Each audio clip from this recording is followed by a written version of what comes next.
The viewpoints expressed on Night Fright are not necessarily those of the host, the staff, the sponsors, or the affiliate stations. Tonight's program may contain graphic themes or images. Viewer discretion is advised.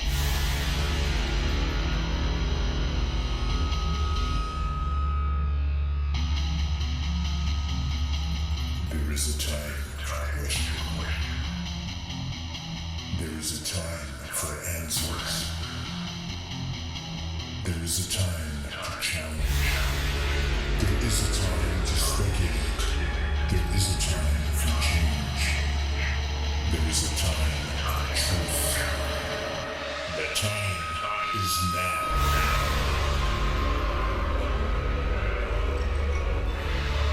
Welcome to Night Fright, your voice in the dark for horror and conspiracy.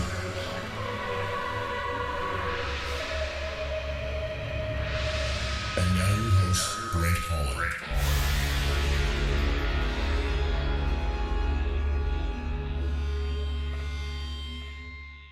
Showtime. Welcome to Night Fright. Indeed, it is pouring outside the studio tonight, folks.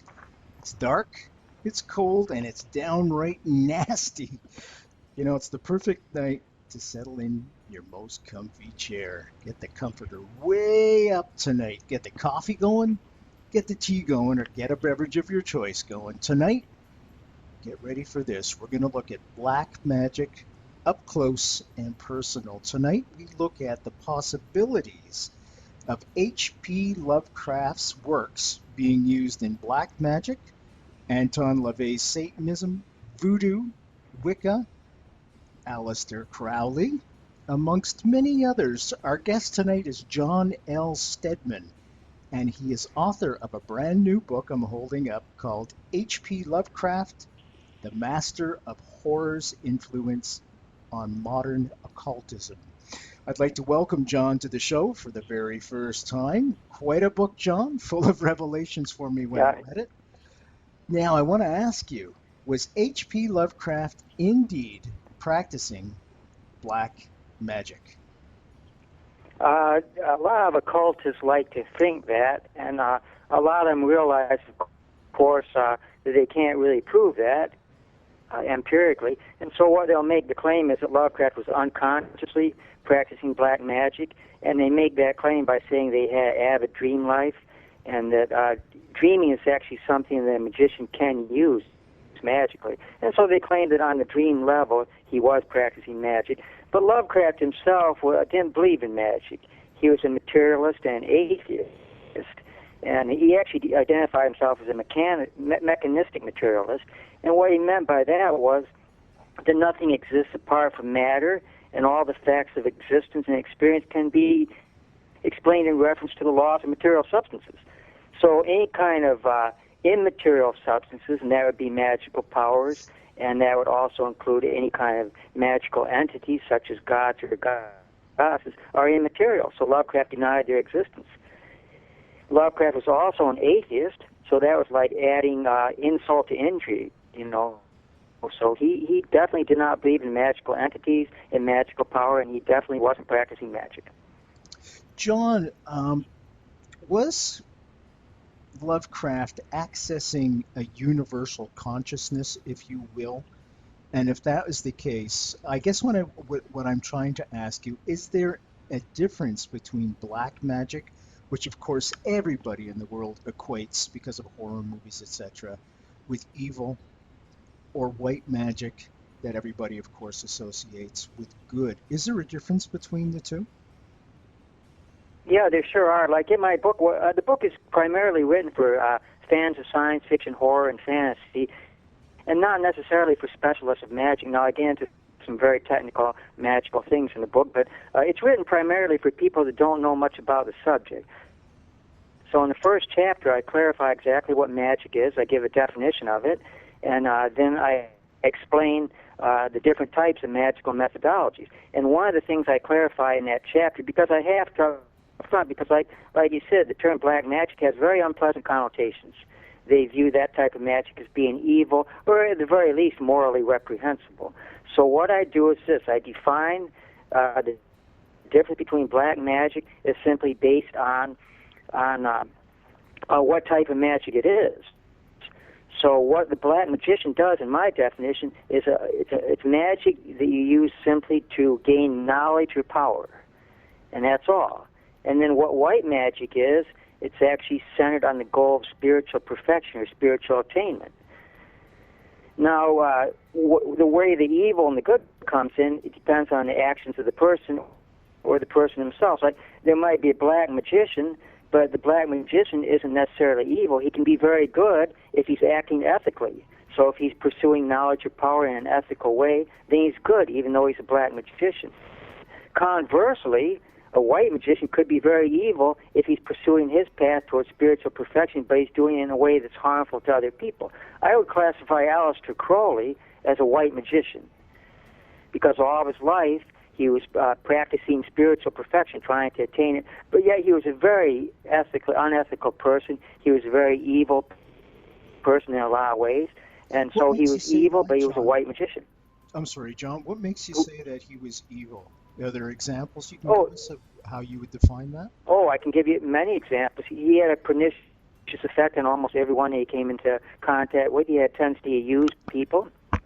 He had a very colossal ego. Almost every woman they got involved in, if they weren't mentally ill when they first met him, they ended up mentally ill, and they usually ended up suffering from severe depression. Sometimes they actually went insane. He didn't take care of his children. He fathered several children. He would never take care of his children at all. He would never pay any child support. He would use people. He would live off people. And he would practice acts of downright cruelty to people as well. So he was a very evil sort of man, and yet he was pursuing the path of spiritual perfection all of his life. So he was not really a black magician. People usually associate Crowley with being a Satanist or a black magician, but he really wasn't. How would you cross-reference him with a person like Anton LaVey, who invented Satanism in the 60s? Yeah, well, Satanism was around before the 60s, of course. But the thing about LaVey was, what he did basically the same thing that Gerald Gardner did for the Wiccan religion. He took a tradition. Now, Satanism originally in the Middle Ages was actually kind of a rebellion system. It was like a reaction against Christianity. Christianity is very dominant back then, and so people had to find a way, that the people that felt inclined to do this had to feel a way to rebel against that. So they would meet in secret, and they would often do rituals that were meant to parody the Christian church. That's where the Black Mass came from. I mean, you can't have a Black Mass unless you have the Mass, right? So they would parody the Christian Mass. They would parody different things that priests did, and they would do sacrilegious actions, and they were doing it to make themselves feel strong and to kind of like stand up against the Christian religion. And they were doing this all in secret, of course, too, because if they'd been doing this in the light of day, they would have been captured as heretics, and they would have suffered the fate of a lot of people that were heretics back in those days. What Anton LaVey did is he actually cleaned up Satanism, and he turned it into a religion that wasn't really rebelling so much against Christianity, but rather he was elevating the powers, the naturalistic powers of mankind to the level of a god, and he called that Satan, of course. And so you're not really worshiping Satan when you're a Satanist, but what you're doing is you're paying homage to the natural powers that all of us have, and then the magic plays off those powers. Is that and he also set aside. Yes. Oh, please continue. I'm sorry to interrupt you. Well, all I was saying was what LaVey did also is he took us away from the classical distinction, like there's a God out there and then there's a saint, and these two things are actual beings that are opposed to each other. And what he did was kind of humanize that concept. God is now like more of an interior kind of a thing, and then Satan is more of an interior kind of thing too. And he would argue that the predominant aspects of the psychology and the mind of man were the naturalistic, and those were represented by Satan. And those were predominant over the so-called God impulses, which would be like empathy and other qualities like that. They're kind of counterproductive to the natural person. I was going to ask you, John, is the energy that's being accessed by magicians, by somebody seeking spiritual renewal, or something along those lines, if you will. Is that energy the same in terms of, let me give you a good example. Excuse me a second. Is that the same as if we took fire, and if fire is burning down somebody's house, that would be bad. That's for sure. Yes, it would. But if that same Well, it fire, depends on how well insured they were. good point. And it depends on where, yeah. As opposed to if you take that same fire and you heat the house, is that basically the same energy but just accessed, filtered differently? Oh, so what you're claiming is fire the same as magical energy? Well, not just fire. I'm just using that as an analogy. But if somebody's accessing this power, we call it black magic, white magic. I just call it magic. It could be the same, one and the same, I guess, is what I'm trying to figure out. Is all that energy the same? And it's just how we define it for ourselves or how we filter it and use it in our everyday life. Well, the way that I define it is this, and first of all, I don't clearly address exactly what the source of that energy is, but I'll start it from this way, I guess. Like I define magic, of course, in the book as being the use of language, gestures, symbolic objects, and stylized settings, and those are the tools that we use to develop magical power. So those things, for the purpose of establishing contact with extraterrestrial entities. Now, the reason why I define it that way is this, when you go into magic, you have like some pretty solid goals. Your goal is basically, first of all, not to rely on a religion to save you. Christians, of course, rely on religion to save them. They do their rituals, they trust in their popes or their priests, they take their Holy Communion, and then they hope by doing that they're going to somehow reach salvation, but they're not taking responsibility for their own salvation. They're putting it on somebody else's shoulders. They put it on Jesus' shoulder, right? Jesus came here, died for mankind's sins, so if we believe in him, then we're going to achieve perfection, right? But that's abdicating our responsibility to achieve perfection ourselves. And the white magicians do the same thing. The white magical orders. They abdicate responsibility by engaging in rituals such as mass, transubstantiation.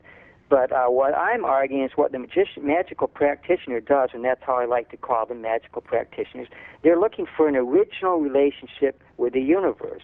And what they're trying to do by pursuing that goal, they're not expecting somebody else to do it, but they're working out their own salvation, and they're finding meaning and purpose in their life because of that. And now, as I said, the black magical systems allow for knowledge and power. The white magical systems are focused on spiritual perfection. But all of these things have to come from somewhere. And now we're finally getting to what your question is.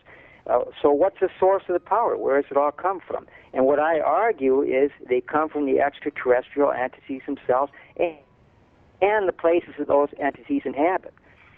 So I'm giving a very broad interpretation to extraterrestrial.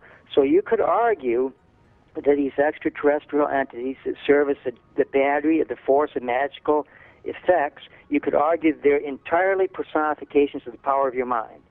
So in other words, when you do magic, you're unlocking and utilizing different aspects of your mind. So the entities in that case are imaginary entities. You evoke them or invoke them, as the case might be, for specific purposes, but they're totally imaginary, and you're actually unlocking power in your own mind.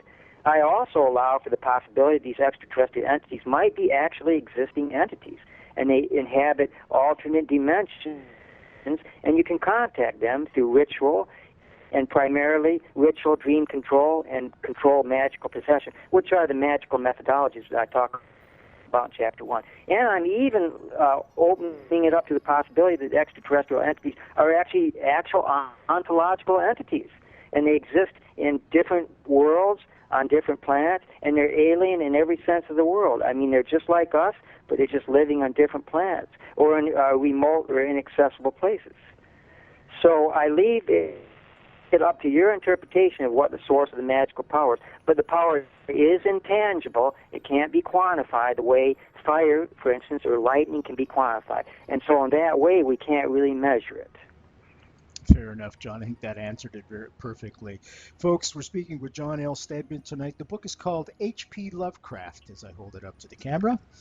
The Master of Horror's Influence on Modern Occultism, and we'll be getting into some more of this in just a second. I want to tell you where you can get the book, www.nightfrightshow.com, www.nightfrightshow.com. Just click on tonight's guest book cover, take you right to a spot where you can order this book from the comfort of your own home. And of course, folks, John goes into far more detail in the book than we're going to be able to get to tonight, but we're going to give you a good go for it. It's a fascinating book, and it's a great read, and it's meticulously researched. Now, I just want to tell you a little bit about John. John L. Steadman is a scholar of both H.P. Lovecraft and Western occultism, and has been a magical practitioner for over 30 years, working with various covens and small groups of initiates. He is a member of the Ordo Templi Orientis. My next question for you, John, is what is Ordo Templi Orientis? Well, that was an organization. They actually claim that they go all the way back to Germany, like in the 1800s. But what it is, basically, is an occult order that was originated in Germany. And what it is, I've actually would classify that order as a white magical organization, because they're interested in spiritual perfection. And now I have to clarify one thing about my relationship with them. I was a member, an active member of this thing, but it was many, many years ago. I took the initiation degree, which was a 0 degree. It was called Minerval. I took that like way back a long time ago in I think it was in 1970. I think it was in May of 1970. And then I kind of moved up the ladder a little bit. I took the first degree in 1977. And then the last degree I took was the second degree, which was a magician degree. And I took that one in 1979. And then I kind of let my membership lapse. And I did that for a couple of reasons.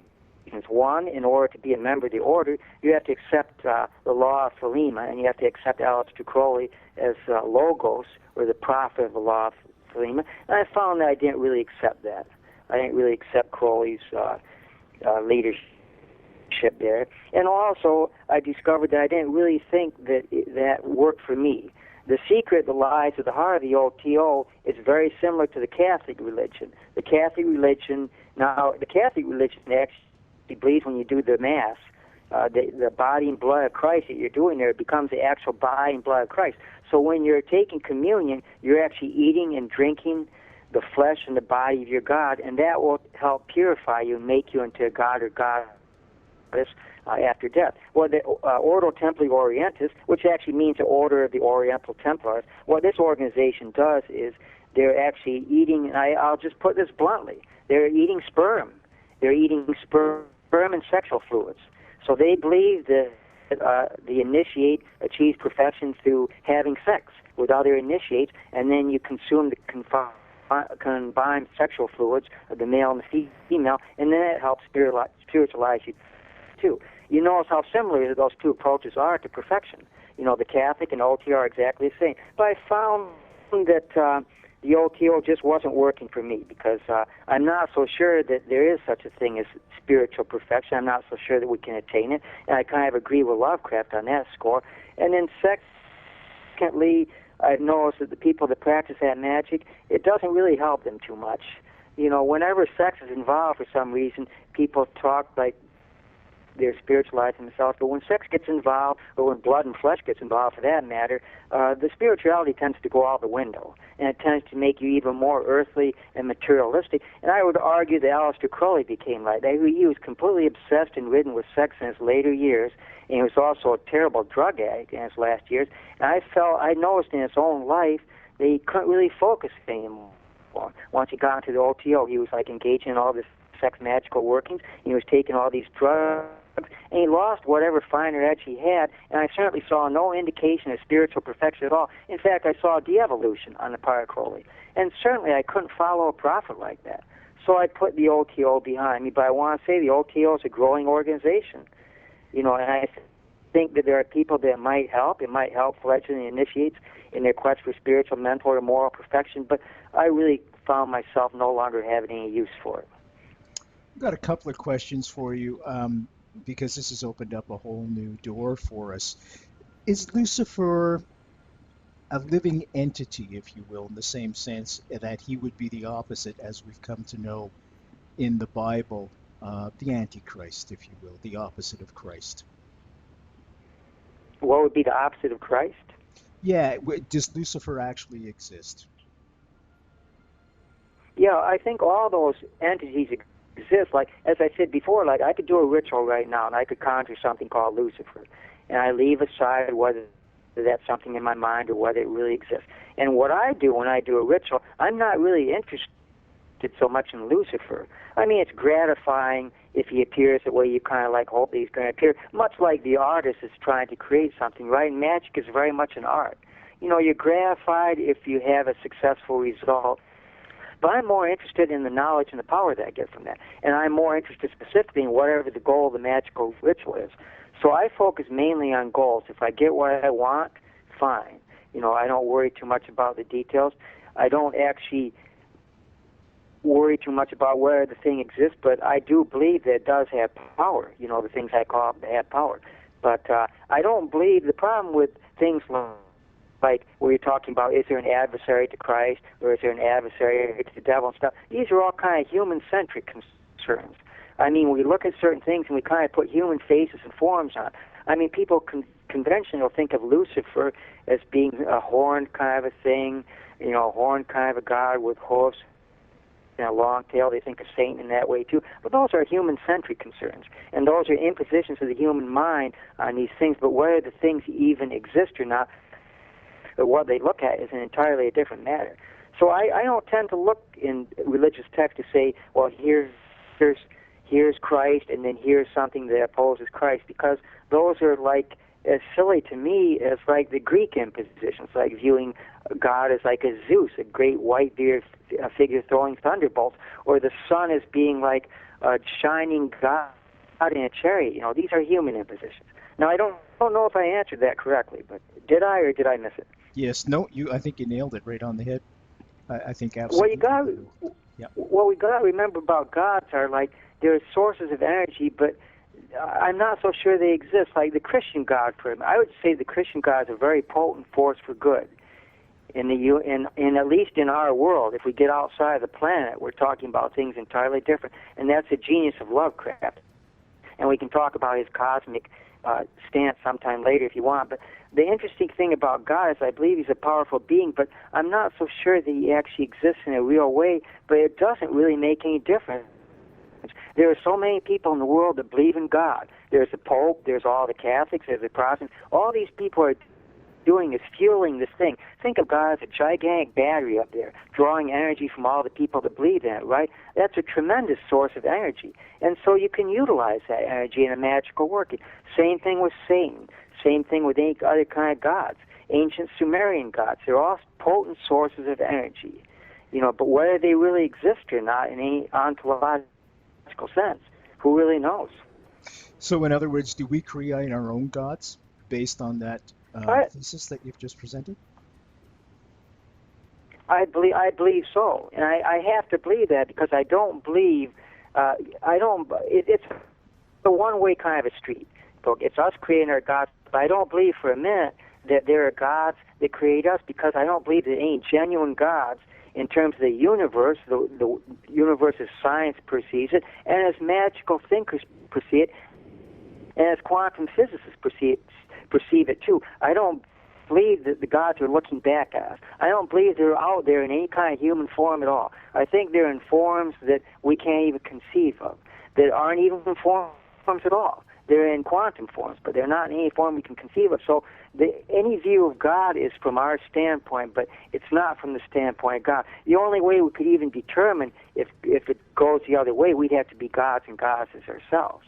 And so far, nobody's come back. Nobody's come back from the dead and said, hey, I become a god. And it's just like they say in the Christian religion, God created the heavens and the earth. Nobody's come back and verified that. We have documents that say that that's so, but the documents were written from the human-centric position, not from the standpoint of the universe or the cosmos. Is there an afterlife? Where do we go when we die? The concern for an afterlife is, again, a very human concern. The reason why people want there to be an afterlife is because they don't want to die, and they want to feel somehow they're going to continue. I don't like the thought of dying myself. Lovecraft didn't want to die. None of us want to die. But if we're going to be genuine, we have to look at quite clearly there's actually no empirical existence or no empirical evidence that would actually confirm that there is such a thing as afterlife. And when you look at concepts of afterlife, they're very human, aren't they? They're kind of like wish fulfillment. Take a look at heaven. Your traditional Christian person views heaven as a beautiful place, and they usually view it with angels flying around, very human-looking, right? Beautiful humans with wings. And they view it as being a beautiful God sitting on a throne and then walking around perfected bodies, but bodies. Perfected bodies, shining bodies, free of disease, where everybody's good. Everything's perfect, but that looks to me like a wish fulfillment. It looks to me like somebody fervently trying to believe in something because they just hope that it's going to be like that. And most people hope also that they're going to see all the people they lost.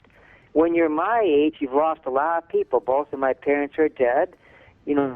Other people that I see that are around my age, some of them are getting ready to die, some have died already. Right? And I would love, being a human, being a weak human, I would love to see all these people again. I would love to go up to heaven, that beautiful shining realm, and walk around with my father and my mother. But if I want to be honest, there's no real evidence or any reason why we should believe that. And nobody comes back.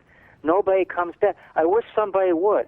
I wish my father would come back right now and say, John, I live in heaven now. I'm waiting for you to join me. We're going to have a grand old time. We're going to be perfect. I wish he'd do it, but he's not doing it. And he doesn't, and that doesn't happen for anybody, not one person. So I don't know if there's an afterlife. I kind of hope there is. I kind of wish there is. But realistically speaking, I just don't know. John, is there any way through utilizing magic and being a practitioner yourself, you can make contact with, say, your father, your mother on the other side? No, I don't think so. I really don't think so. It would be called necromancy, I suppose. But what I found, the examples of necromancy that I've studied in magical lore is it's very unsatisfying. What they do is they conjure up a dead body, and then they get it to talk. But the dead body usually doesn't give them much useful information. It's very good, like if you got like the dead body of somebody like in Egypt, ancient Egypt, and you ask it questions about life in ancient Egypt, then you can get some kind of knowledge and power from that. But it can't tell you anything about the future or the afterlife. You can never conjure up anything that's going to tell you anything about the afterlife. In fact, sometimes you get the suspicion that when you conjure things up, you have to keep them under control, mind you, just like you have to keep your mind under control, right? Because that might be where they're coming from. But you never get anything very useful about any afterlife or about what happens after death. You get a lot of other information, but nothing about that.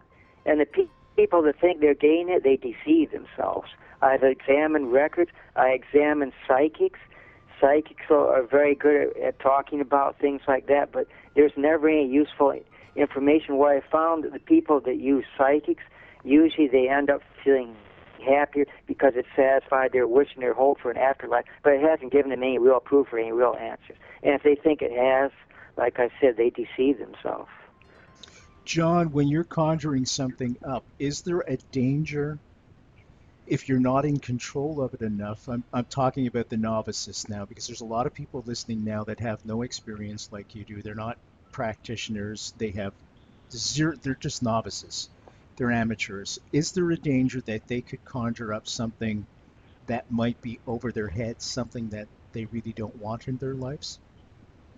Well, I always advise people to make sure that they're actually pretty fit mentally before they involve themselves in things like that. I always tell people, a lot of people say that the use of drugs or alcohol will enhance the experience. I would argue that you should be stone cold sober when you do those kind of things, because the use of drugs or alcohol, you have to be logical about this, right? Any way that you impair your mind, you're going to get imperfect results, right? Like if I'm driving a car, and Aleister Crowley interpreted any kind of action as being a magical act, so like driving a car to Crowley would be a magical act. I don't go that far.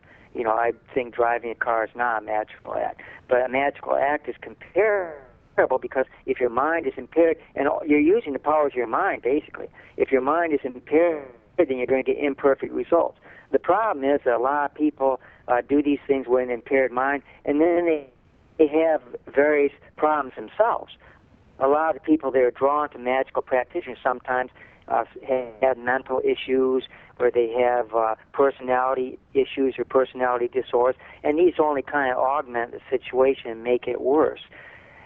So yes, you can run very serious dangers, but you can run dangers anyhow from doing anything, right? A person who's mentally impaired or a person that uses drugs and alcohol, in their day-to-day lives, they run risks too, don't they?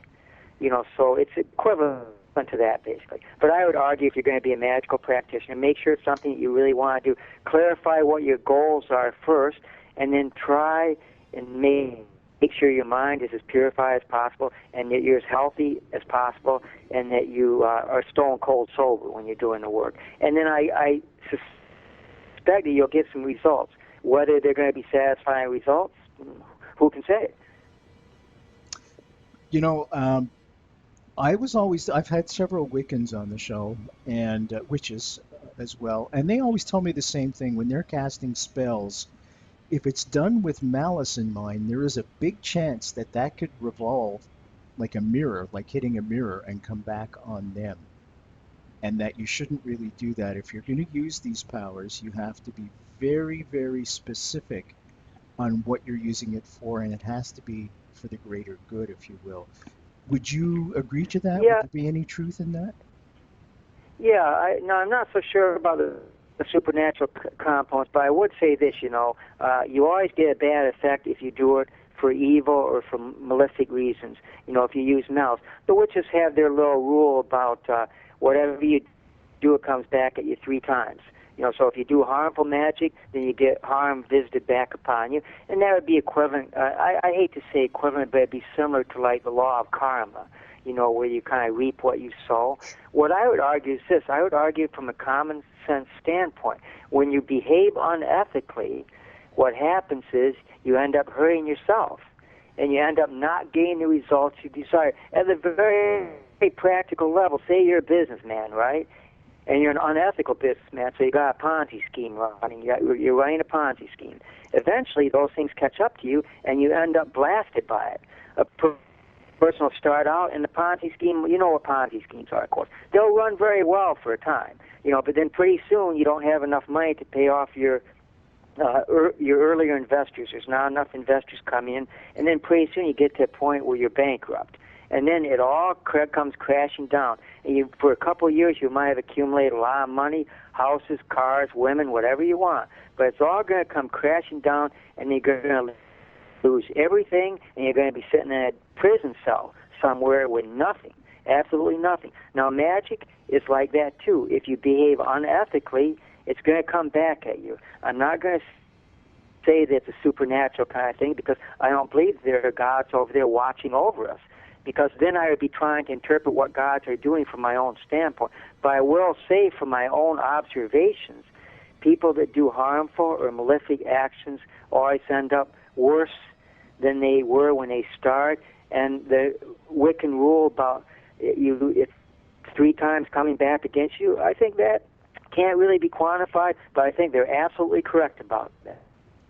I don't think it pays to behave unethically at all, whether you're a white magician or a black magician. And a black magician, again, is interested in knowledge and power, not in good or evil. I think evil, however, the practice of evil is bad, and it'll harm you in the long run. And if you're evil, whether you're a businessman, a white, black magician, whether you're a politician, whatever you are, it'll come back at you, and you end up a lot worse off than you are. The JFK Assassination, the definitive book by Brent Holland. From inside the Oval Office to Daily Plaza, first-person witness accounts. Order yours right now. NightFrightShow.com. Fabulous guest tonight, folks. John L. Steadman. I'm learning a lot, and that's why I'm being specifically quiet. His book is called H.P. Lovecraft, The Master of Horror's Influence on Modern Occultism. Meticulous in its research. If you're just joining us, you'll be realizing this within the next half hour. We still have a solid half hour left with John. And easy way to get his book, www.nightfrightshow.com, www.nightfrightshow.com. We're talking about modern occultism and H.P. Lovecraft. And John, when H.P. Lovecraft was writing, and you said he was probably accessing something he was not aware of. I guess what I'm trying to ask is, so many authors that I've had on the show, horror authors, have always come back to H.P. Lovecraft and his work as a source. Why is that? Why do they use him as their source for horror, if you will? Well, Lovecraft, first of all, I would argue that Lovecraft actually was one of the very greatest writers. I would say he's the supreme 20th century writer of horror, fantasy, and science fiction. And I'm not excluding people like Edgar Allan Poe, Hawthorne, Melville, Laura Dasani, Macon, Algernon Blackwood, all the writers. H.G. Wells. I'm not excluding any of those people from that assessment. I believe that he actually was a supreme 20th century writer of horror fiction. And even more than that, I believe they had one of the finest minds, not only the 20th century, but the 21st century too. Now, this book is the first in like a trilogy that I'm writing. This book here, I'm kind of clearing the ground, so to speak. I'm explaining Lovecraft's connection to black magic. I'm explaining how he uses magical themes to generate his kinds of effects, and then the influence, of course, he's had on occultism. And then I'm done with that theme. I'm done with that. In my third books, I'm going to get more closely into Lovecraft's actual mind.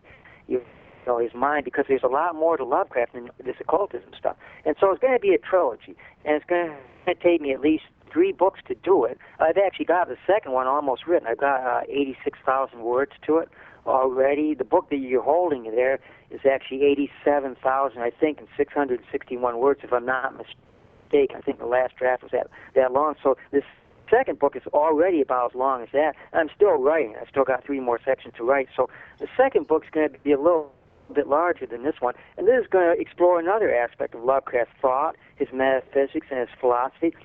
Lovecraft is virtually inexhaustible. He's inexhaustible, and he's had a very wide and all-inclusive effect on Western culture in general. And so I think the horror people like him. I think a lot of them like him because they can mine him for certain ideas. But he's had a lot more influence than that. I mean, everything's in Lovecraft when you think about it. I mean, think about his influence right now. First of all, literary academics now have accepted Lovecraft as an actually important literary figure. And this is in part due to the labors of S.T. Joshi. He's one of my endorsers, by the way. S.T. Joshi argues that the whole theme of cosmicism, which is Lovecraft's treatment of man as being an insignificant factor in the universe as a whole, that's actually become a viable literary theme now. So Joshi and other literary critics argue that that's his contribution to English literature. But there are other contributions too. There's a guy named Jason Colavato. I don't know if you've read his book. It's called The Cult of Alien Gods. He argues that Lovecraft is actually the progenitor of the whole alien astronaut theory and the UFO phenomena. These are still important elements of our contemporary culture. And then he's got a whole book about it. And then we've got, like, philosophers. There's a whole school of philosophers now. They call themselves speculative realists. And one of these guys, a guy named Graham Harman, wrote a book recently called Weird Realism. And he's arguing that Lovecraft is a pivotal figure in Western philosophy. And so he's actually comparing Lovecraft and actually elevating above philosophers like Heidegger and artists like Picasso. And he sees Lovecraft as a pivotal figure in Western ontology, ontology being the study of reality. And so, and let's not forget Lovecraft's influence on popular culture, the games, everybody out there, even if they've never read a word of Lovecraft, they've heard of Cthulhu, certainly, and they've heard of some of these themes. So think about, in the movies and stuff, think about all the influences Lovecraft has had on our culture from all those levels alone. And my book concentrates on primarily the occult interest, but Lovecraft was a vast figure. He was vast intellectually, he was vast metaphysically and philosophically, and I'm going to try and deal with him as fully as possible in this little trilogy of mine, but I'm pretty sure that after I've written the trilogy that Lovecraft will still remain inexhaustible, like the universe itself. It's a fascinating topic. Did I answer the question, or did I get off track? No, that's perfect. I don't know if I did or not. He's absolutely a literary giant. Do you think he deserved the Nobel, I was going to say Peace Prize, the Nobel Prize in Literature? I would put him up for it. Think about it for a minute. There's a lot of people that had been nominated for the Nobel Peace Prize. It wouldn't be the Peace Prize. It would be probably the Nobel Prize in Literature. But when you think about it, there's a lot of people that have been nominated for that, and they've actually received the prize itself. And they haven't had quite as much of an influence on our culture as Lovecraft has. Why is that? So certainly he would be a contender. Why is he shunned? Is it because of the genre that he writes about? Is it because it's horror? It is. Yeah, that was actually a primary problem when he started out. Like, you'll remember that when Edgar Allan Poe started out, where the academics didn't accept him to begin with. The academics came down on him hard. There were a lot of literary critics who argued that an interest in Poe was like the interest of a second-rate mind.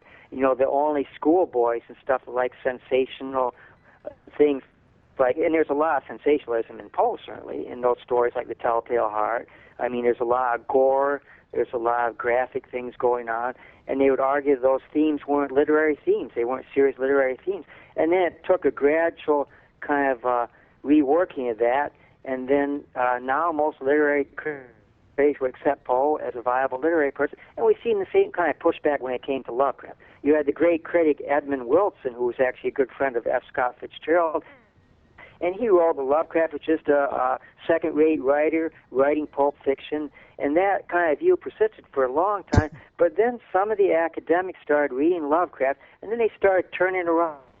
I think the first one that turned around was Thomas Olive Mabbott, the great Poe scholar. He finally came out and published a piece, and this was like in I think this was probably around the 1920s or 1930s or so, might have been later than that, where he argued that Lovecraft was a very pivotal figure and an important literary figure, and he got a lot of pushback from his colleagues. But then then Harold Bloom, the great literary critic, who's still alive, I think, he still tends to denigrate Lovecraft and stuff, although he recognizes that Lovecraft, he can't really resist the Lovecraft, the tsunami that Lovecraft is seeing anymore, but he still tends to denigrate him. I think through the labors of people like S.T. Josie, so they've actually gotten to a point now where Lovecraft is generally recognized among scholars and academics, but there's still always going to be that element. They're going to view him like the academics did in early 1900s, viewed Poe. They're going to view Lovecraft as just being kind of a second-rate horror writer that writes for just adolescents and for pulp magazines like Weird Tales rather than for serious people that enjoy serious literature. John, in your book, you've got a wonderful chapter on voodoo. And I was quite taken aback when I read it because it's so thoroughly researched. I was wondering if you could tell us a little bit about Lovecraft's connection to voodoo and that whole chapter. Well, he didn't really have a connection per se. Lovecraft's now, it's like in chapter 2 of my book, I tell you everything you really need to know. I know that sounds a little presumptuous on my part, but I believe it's true. I tell you everything you need to know about what Lovecraft knew and how much he knew about black magical systems and about black magic in general. And I kind of surveyed the books that he read there, and I tell you exactly the books that he had accessing. And Lovecraft, as I said before, didn't believe in magic. He didn't accord it any kind of reality. And so he would use these books kind of like for source material or for details that he could use as background or as elements of his work, but he was using it basically for decor or for background. He wasn't interested in occult ideas at all. So he was mining it for that kind of thing. But I can't find any evidence that Lovecraft knew anything about voodoo at all. Now, some people made claims that he actually does know about voodoo. I have some people that argue that what Lovecraft did is he had a friend that was interested in voodoo, and he kind of revised one of these people's stories, and they see the kind of collaboration between these two people as being evidence that Lovecraft knew about voodoo. The person I'm talking about is H.S. Whitehead. H.S. Whitehead wrote a series of stories, and some of them were published in Weird Tales, called Tales of the Jumbee, and Whitehead actually did do research on voodoo, so he knew all about voodoo cults and voodoo religion, but not the current concepts of that. He didn't understand the quantum nature of the voodoo entities, but he understood enough about voodoo so he actually could bring in real elements from actual voodoo practices. And what happened is that Lovecraft corresponded with Whitehead. He had a real vast correspondence. And this was around the 1930s when they first started corresponding. And Lovecraft died in 1937, so this was like about 6 years before Lovecraft's death. And what happened is that Lovecraft and him did collaborate on a story, and the story didn't have anything to do with voodoo. It was called The Trap, and it was published in a magazine called Strange Tales. I think it was published in 1932, if I'm not mistaken. But some people say because of this collaboration and because Lovecraft has voodoo rituals in the Call of Cthulhu, which Lovecraft wrote in 1926, that because of that connection, Lovecraft knew about voodoo. But there isn't any empirical evidence for that, unfortunately. And what you see when you see Lovecraft depicting like voodoo rites in New Orleans, and that's like one little segment in the Call of Cthulhu, he's just doing it in a very conventional way, and it kind of seems a lot like Whitehead's kind of work. But the thing is that I'm believing that that it's just coincidental that there's any kind of accuracy to that, because Lovecraft's got like your bonfires, he's got animalistic cries and chants, he's got drums beating, he's got like this human sacrifice, and all those kind of elements that you would expect to find in kind of a Dionysian ritual. But all voodoo rituals have this, and so I would argue that Lovecraft didn't really know much about voodoo or anything at all, but he was just simply writing rituals that kind of conform to a popular idea of what voodoo is. So I guess the short answer to that, after my long digression, is that Lovecraft, there's no evidence that he knew anything about voodoo or voodoo rituals. Okay. Well, I was going to, as an extension of that, I was going to ask you, any idea where the ritual of having a voodoo doll came from, and is that used in other religions as well, in magic? Oh yeah, dolls have very extensive use. Dolls have been used since the beginning of magic, and that's again kind of an anthropomorphic kind of thing. The primitives would believe, of course, that the image of something is the thing itself, and so what you do by creating a doll, you have to create a magical link between the doll and the person that you're using the doll for. Like you might create a doll of a person that you want to fall in love with you, and in order to create a magical link, there has to be some connection between that person and the doll, and so you'll get like a strand of their hair, or a drop of their blood, or nail parings, or whatever, and then what you do is basically you kind of consecrate that doll, so the doll represents a person, and then whatever you do with the doll, supposedly, according to that theory, it'll happen to the person themselves because it's a magical link. Now, that kind of practice, doll magic, that goes way back to primitive times, probably to times when primitive man first learned how to make dolls and stuff. And so there's a very strong element of doll magic in voodoo. There's a real good book about it, by the way. It's actually published by the same company that publishes my book. It's called, I believe it's called The Voodoo Doll or something. I got a Ford phone here that has no cord, so I'm going to walk upstairs for a minute. I live in this old house, by the way. It's like 106 years old, so it's a really nice place to write books like this and to walk around in. I'm upstairs now. Let's see the title of the book. I am so tempted to ask you if you're alone in the house and if it's haunted. It's something I have to do because it's night fright. What did you say? I'm coming downstairs. That's okay. I have to ask you, 160 years old, this house. Are you alone in the house, or is it haunted? No. My wife lives here with me, my beautiful daughter, Lygia. Beautiful. So I'm not alone in the house. The name of this book is The Voodoo Doll Spell book. And what it does, it's by a person named Denise Alvarado. She's researched everything you'd want to know about voodoo dolls, and she's got a whole series of spells and rituals in there for using dolls. So anybody that wants that to get into this kind of thing, you might want to do it. As for dolls, however, think about it for a minute. Religion uses dolls too, don't they? They call them icons. Very much. But if you go into Catholic Church, you'll see an image of the Virgin Mary, right? Image of the Virgin Mary right there, and if it's a certain period of time, you'll see people kneeling before it, praying to it, right? And so that's a big doll. And what it's done, it represents a force to them. It represents some connection to this human-centric God of theirs, and they're using that doll. They're directing prayers, which are kind of like a very superficial magical ritual, because it's the language part, right? My definition of magic is language, gestures, symbolic objects, and stylized settings. All that is getting into play when a person kneels before a statue of the Virgin Mary.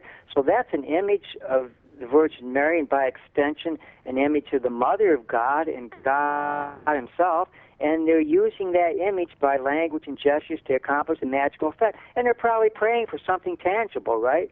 Their son's off in Iraq, and they're praying that he'll come home safely. Their daughter's getting married, and they want the marriage to be blessed. So you see, right there in the Catholic Church, you're seeing an example of doll magic.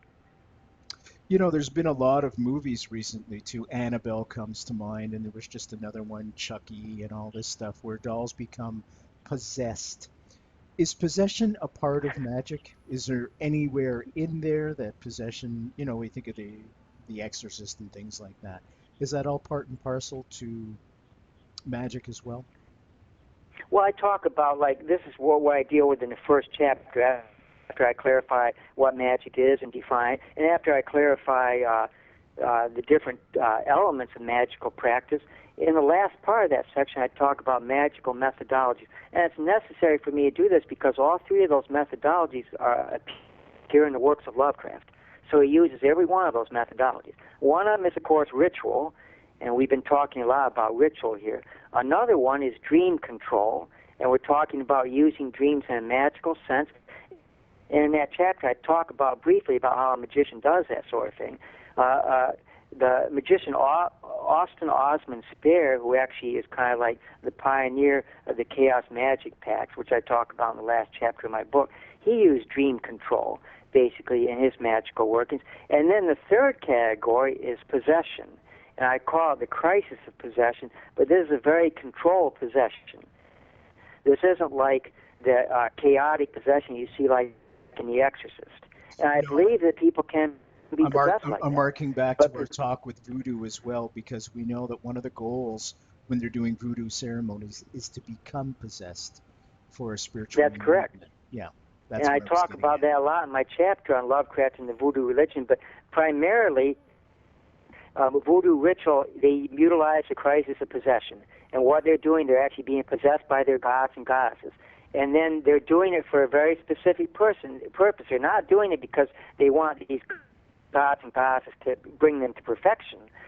They're doing it because they want the same standard goal that all the black magical systems want, knowledge and power. And that's why I deal with those sections, those specific systems in the latter half of the book. Those are all black magical systems. And I go from the earliest form. I believe that voodoo originally developed from very primitive serpent worship before we even had civilization. So it came from Africa, and it came from the Middle Eastern countries, and then it slowly moved into Egypt, and then it spread out from there. So I actually deal with the magical systems in kind of a chronological sequence. So I start out with voodoo, then we move to the Wiccan religion, and then from the Wiccan religion, everything after the Wiccan religion is relatively recent, like the Typhonian systems, the Church of Satan, which was actually formalized in 1966, and then the Chaos Magic Pacts, which came about in the 90s, and they're still continuing on into the new millennium. So it actually follows roughly a chronological sequence, but every single one of those systems is interested in knowledge and power. And the voodoo priest, who's called the Hogan, the priest who's called the Mambo, they have rituals designed so that not only them, it's not like the Christian religion where you got the priest up there and he's kind of administering, and they were kind of indirectly participating in it by sitting in the pews. In a voodoo ritual, everybody participates.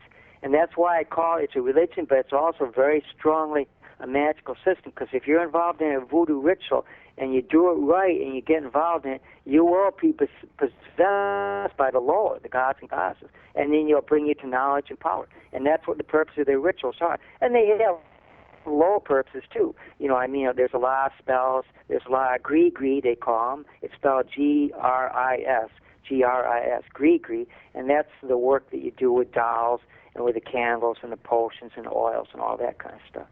Now, I hope I answered that one too. I have a tendency when people ask me questions, it's like throwing a stone in a river or in a still water, and it all makes these pools. They all kind of branch out, and I kind of go out there like the pools, but then once it's expanded, I hope I can collapse back to the point that I started from and answer the question. Did I actually collapse back that time and answer that question? John, you are a deep pool of knowledge. And this is what's so important about you coming on the show tonight, is to break down a lot of the mythology and the creepiness around a lot of this, and to explain it and get it out in the open. And to use a very bad pun, to exercise it, if you will. And folks, our guest tonight, John L. Steadman. The book is called H.P. Lovecraft, The Master of Horror's Influence on Modern Occultism. And John, we're going to have to start to wrap up now, but I want to invite you back on the show when you have your next book out. And seriously, looking forward to it. I want to give a quick shout out to Cameron, who's listening live online.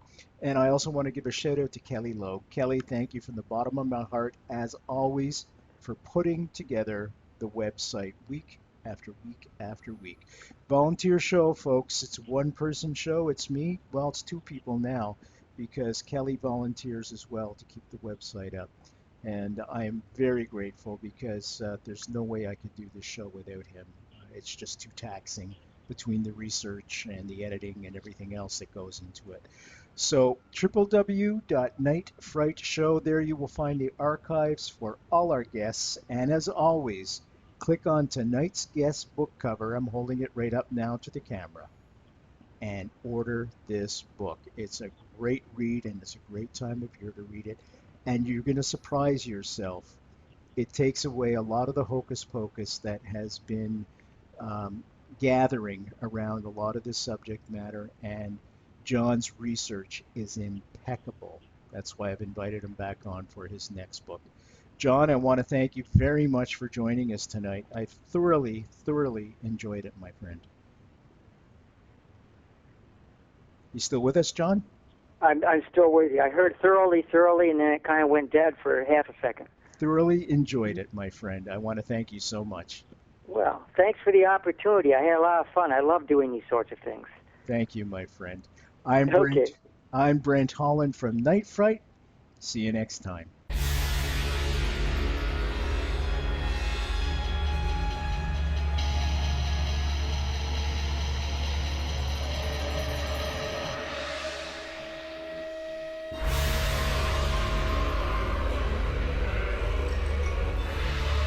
You're listening to Night Fright and your host, Brent Holland. The time is now. Your voice on the guard for paranormal and conspiracy.